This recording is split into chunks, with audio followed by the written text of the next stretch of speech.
मिश्रा तुलसी संस्थान के इस यूट्यूब चैनल में आपका स्वागत व अभिनंदन करता हूँ। आज भारतीय इतिहास की कड़ी में एक महत्वपूर्ण टॉपिक प्राचीन भारतीय इतिहास का पुष्यभूति वंश के बारे में अध्ययन करेंगे। तो देखिए साथियों, पुष्यभूति वंश जो 6ठी शताब्दी ईसा पूर्व में अस्तित्व में आया, इस वंश की स्थापना किसके द्वारा की गई? पुष्यभूति के द्वारा। पुष्यभूति के द्वारा इस वंश की स्थापना की गई। इस कारण इस वंश को पुष्यभूति वंश के नाम से जाना जाता है। इस वंश को वर्धन वंश भी कहा जाता है, क्योंकि इस वंश में एक बड़ा ही प्रसिद्ध शासक हर्षवर्धन। इस वंश के प्रारंभिक जो शासक है उनके बारे में, प्रसिद्ध शासकों के बारे में अगर बात करें तो प्रभाकर वर्धन इस वंश का एक प्रसिद्ध शासक हुआ। इसे हर्षचरित नामक ग्रंथ में पूर्ण हरण केसरी कहा गया है। यानी हूण नामक जाति के लिए ये केसरी यानी शेर के समान था। हूण से आप परिचित हैं, हूण एक विदेशी आक्रमणकारी जाति थी। तो इससे पता चलता है कि प्रभाकर वर्धन के द्वारा किसको पराजित किया गया था? हूण जाति को पराजित किया गया था। प्रभाकर वर्धन का साम्राज्य कहां था? थानेश्वर वर्तमान में स्थान कहां पर है? हरियाणा में। तो थानेश्वर हरियाणा में प्रभाकर वर्धन का साम्राज्य था और प्रभाकर वर्धन के 3 संतान थे, जिनका नाम क्या था? राजवर्धन, हर्षवर्धन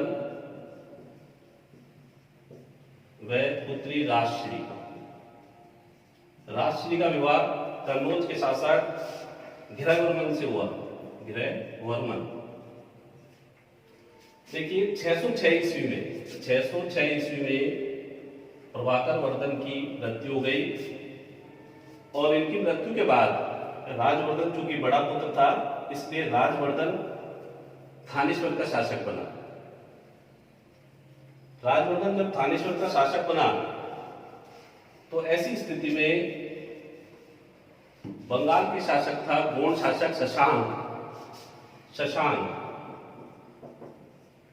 शशांक के द्वारा आक्रमण कर दिया गया और एक षड्यंत्र के माध्यम से राजवर्धन की हत्या कर दी गई। तो दूसरी ओर कन्नौज के शासक जो घिरवर्मन थे,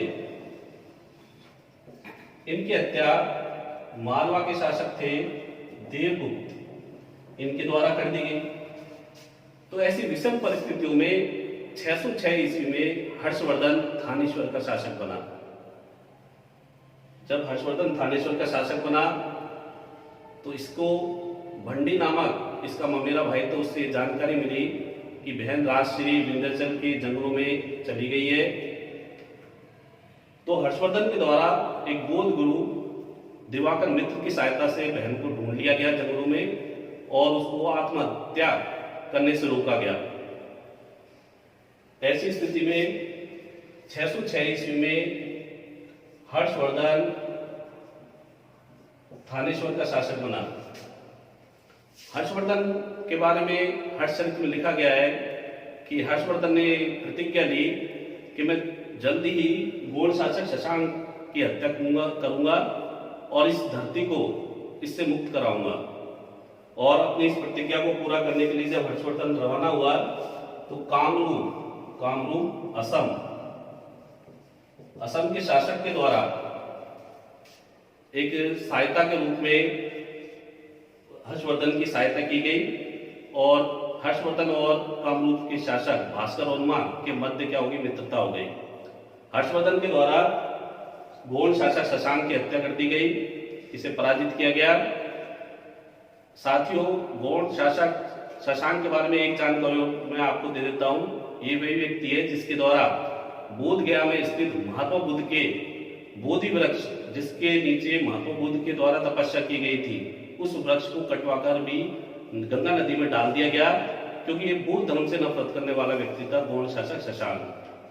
तो 606 ईस्वी में हर्षवर्धन थानेश्वर का शासक बना, लेकिन बहन राजश्री के आग्रह पर इसे कन्नौज का शासन भी प्राप्त हो गया। कन्नौज, क्योंकि राजश्री के कोई संतान नहीं थी, तो बहन ने आग्रह किया कि आप थानेश्वर के साथ साथ कन्नौज का शासन भी संभाल लें। तो उत्तर भारत में एक विशाल साम्राज्य हर्षवर्धन को प्राप्त हो गया। 606 ईस्वी में हर्षवर्धन के द्वारा एक नया संवत चलाया गया, हर्ष संवत प्रारंभ किया गया और उत्तर भारत में एक विशाल साम्राज्य की स्थापना की गई। और ये साम्राज्य इतना बड़ा था कि हर्षचरित में हर्षवर्धन को सकल उत्तरोपथ नाथ की उपाधि भी दी गई है। हर्षवर्धन ने उत्तर भारत में विशाल साम्राज्य की स्थापना की। इस साम्राज्य की राजधानी किसको बनाया गया? कन्नौज को बनाया गया।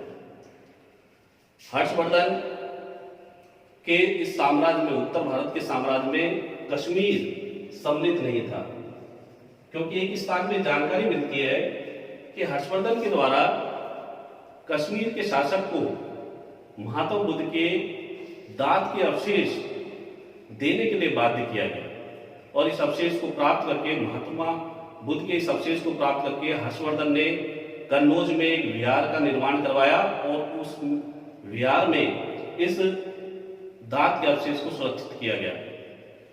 हर्षवर्धन के साम्राज्य की सीमा उत्तर भारत में चारों ओर फैल गई, किंतु दक्षिण भारत में अगर हम ध्यान दें, दक्षिण भारत में इस समय पुलकेशन द्वितीय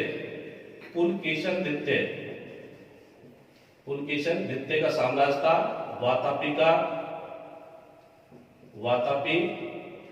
ये शासक था, चालुक्य वंश का इसका साम्राज्य था दक्षिण भारत में। अब हर्ष के लिए दक्षिण भारत में अपने साम्राज्य को बढ़ाने के लिए पुलकेशन द्वितीय से टकराना जरूरी हो गया। नर्मदा नदी के तट पर यह युद्ध हुआ। इस युद्ध के बारे में इतिहास में ज्यादा जानकारी उपलब्ध नहीं है। ये माना जाता है लगभग 630 ईस्वी से 634 ईस्वी के मध्य ये युद्ध हुआ। इस युद्ध का परिणाम ये निकला कि हर्षवर्धन इस युद्ध में पराजित हुआ।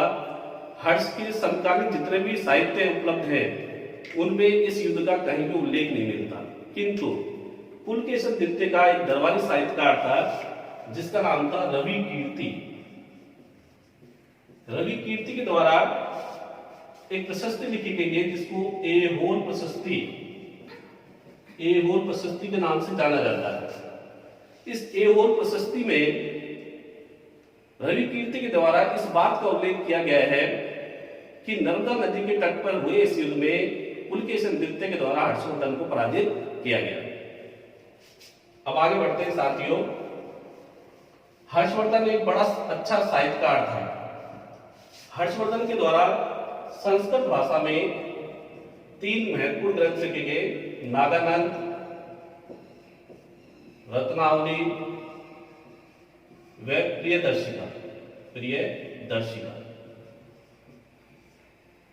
हर्ष के द्वारा नागानंद, रत्नावली और प्रियदर्शिका नामक ग्रंथों की रचना की गई। हर्ष के ही दरबार में बाणभट्ट नामक एक साहित्यकार निवास करते थे। इनके द्वारा 2 महत्वपूर्ण ग्रंथ लिखे गए, एक तो था हर्षचरित्र और दूसरा था कादम्बरी। ये कहा जाता है कि कादम्बरी की रचना के समय बाणभट्ट की मृत्यु हो गई, तो इस ग्रंथ को पूर्ण करने का श्रेय बाणभट्ट के पुत्र थे भूषण भट्ट के द्वारा कादम्बरी नामक ग्रंथ की पूर्ण रचना की गई। साथ में ही हर्ष के काल में एक प्रसिद्ध चीनी यात्री वेंग सांग के द्वारा भारत की यात्रा की गई। वेंग सांग भारत 629 ईस्वी में भारत आया और 645 ईस्वी तक भारत में रहा। वेंग सांग के द्वारा भारत की यात्रा का जो उद्देश्य था वो बौद्ध स्थानों को देखना, बौद्ध स्थानों को देखने के साथ साथ बौद्ध ग्रंथों का अध्ययन करना था। अतः ये व्यक्ति के द्वारा नालंदा विश्वविद्यालय, जो कि उस समय बौद्ध ग्रंथों का एक समूह रखता था, एक बड़ा पुस्तकालय था वहां, उसका अध्ययन करने के लिए व्यक्ति वहां पहुंचा और शीलभद्र शीलभद्र नामक उस समय नालंदा विश्वविद्यालय के बड़े कुलपति थे, एक बड़े आचार्य थे। हेंगसांग के द्वारा अपने ग्रंथ में, जिसका नाम क्या था, सीयुकी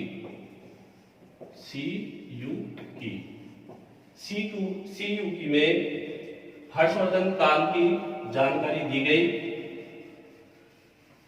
हर्षवर्धन का उल्लेख इस ग्रंथ में शिलादित्य नाम से किया गया है। हर्षवर्धन के काल की बहुत सारी जानकारियां इस ग्रंथ से हमको उपलब्ध हो पाती है। इसके साथ साथ ही हेंगसांग को तीर्थ यात्रियों का राजकुमार भी कहा जाता है। साथियों, हर्षवर्धन प्रति 5 वर्ष में प्रयाग में महाधर्म सम्मेलन का आयोजन करता था और इसके 6ठे सम्मेलन में, जो 643 ईस्वी में आयोजित किया गया प्रयाग में, उसमें हेंगसांग के द्वारा भाग लिया गया। ऐसी जानकारियां लगभग सभी ऐतिहासिक ग्रंथों में उपलब्ध होती है। साथियों, हर्षवर्धन जो था उसकी कोई भी संतान नहीं थी, अतः 647 ईस्वी में हर्षवर्धन की मृत्यु के साथ इस वंश का अंत हो गया। हर्षवर्धन के बारे में जो जानकारियां मिलती है हमको, वो मधुबन, साथ में वंशखेड़ा और मधुबन अभिलेखों से इसके बारे में जानकारी मिलती है। तो ये हर्षवर्धन थे। इन्हें प्राचीन भारतीय इतिहास का अंतिम बड़ा हिंदू शासक के रूप में देखा जाता है। तो ये हमारा आज का टॉपिक यहाँ समाप्त होता है। आपको ये वीडियो कैसा लगा, इसके बारे में कमेंट्स बॉक्स में अवश्य कमेंट्स लिखें। धन्यवाद।